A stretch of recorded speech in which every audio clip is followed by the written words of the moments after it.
భూలోకం.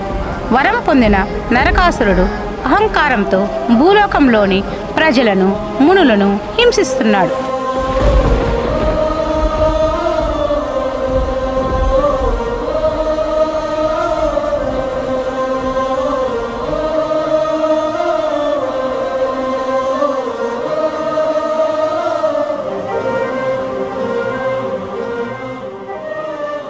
ఇప్పుడు స్వర్గలోకంలోని దేవతలను, ఇంద్రుణ్ణి ఓడించాడు.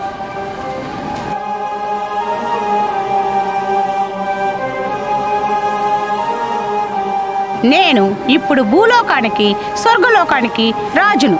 దేవతలు, మునులు, ప్రజలు నన్ను చూసి భయపడుతున్నారు. నన్ను ఓడించే వాళ్ళు ఈ లోకంలో ఎవ్వరూ లేరు. ఇప్పుడు ప్రజలు కృష్ణుడితో మొరపెట్టుకుంటున్నారు. ఓ కృష్ణ, నరకాసురుని ఆగడాలు రోజు రోజుకి ఎక్కువైపోతున్నాయి. మీరు అందరినీ రక్షించే సమయం ఆసన్నమైనది. నాదా, ఈ నరకాసురుని చెడు కర్మలు ఎక్కువయ్యాయి. ఎందుకు ఆలస్యం? అతనిని శిక్షించండి. సత్యభామ, నరకాసురునికి ఒక వరం ఉంది. ఒక స్త్రీ చేతిలో మాత్రమే మరణిస్తాడు. ఆ దైవశక్తివి నీవే. నీ ధైర్యమే ఈ చెడుని అంతం చేస్తుంది.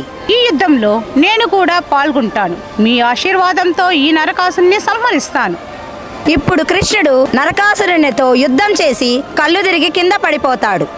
అప్పుడు సత్యభామ కోపంతో, నీ పాపాల భారాన్ని భూమి భరించలేకపోతున్నది. నీ హత్యాచారానికి, అహంకారానికి ఇక సమాధి చేయవలసిన అవసరం వచ్చింది అని కోపంతో సత్యభామ ఒక బాణం తీసి నరకాసురునిపై వేసింది. నరకాసురుడు ఓడి చనిపోతాడు. అప్పుడు నరకాసురుడు దేవిని ప్రార్థిస్తాడు ఇలా: ఓ దేవి, నేను ఓడిపోయాను, నన్ను క్షమించండి. ఇప్పుడు శ్రీకృష్ణుడు నరకాసురుని వధతో చెడు శాంతించింది.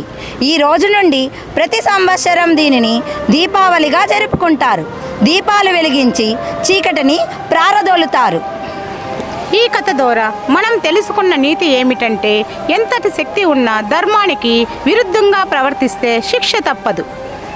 అందరికీ వెరిటాస్ సైనిక్ స్కూల్ వారి దీపావళి శుభాకాంక్షలు.